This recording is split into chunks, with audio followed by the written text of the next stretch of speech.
এখানে যে রাম সীতার মন্দির আছে সেটাই তো আমি জানতাম না। রাম সীতার মন্দিরের মধ্যে আবার বিভিন্ন মন্দির রয়েছে, আর পুরীতে জগন্নাথ দেবের মন্দির তো থাকবেই। এবার চলো মন্দিরটা দেখে নিই। মন্দির থেকেও মূর্তিটা দেখো, রাম সীতার মূর্তিটা কি সুন্দরভাবে সাজানো রয়েছে। চলো দেখে নেওয়া যাক। হ্যালো বন্ধুরা, আমি প্রীতি। আমার ছোট্ট একটা চ্যানেলে তোমাদের সবাইকে welcome. Preeti's world food and travel চ্যানেলে তোমরা তো আগে থেকেই আছো, আর যারা এখনও সাবস্ক্রাইব করোনি তারা কিন্তু অবশ্যই সাবস্ক্রাইব করে দিও। আর এই নন্দী মহারাজের কানে কানে আবার কি বলে দিলাম, যাই বলি না কেন আমি জানি সেটা ঠিক ওপরে পৌঁছে যাবে। সারাদিন ঘোরাঘুরির পর আমি কিন্তু আস্তে আস্তে ক্লান্ত হয়ে যাচ্ছি, কারণ এত রোদ ছিল যে কি বলবো তোমাদের। এবার চলো হনুমান মন্দিরে।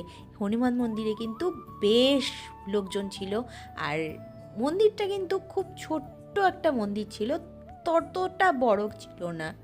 কিন্তু হনুমানজির মন্দিরে তো যেতেই হবে, আর চারিদিকে দেখো কত জিনিসপত্রের দোকান রয়েছে। তোমরা গেলে কিন্তু অবশ্যই এখান থেকে কিছু বাই করতে পারবে। এখানে কিন্তু 5 টাকা করে টিকিট। তবে যেখানে সেখানে টিকিট করে মন্দিরে ঢোকার ব্যাপারটা আমার বেশ আপত্তিকর লাগে, কারণ এখানে কিন্তু 5 টাকা করে টিকিট নেওয়ার কোনো দরকার ছিল না।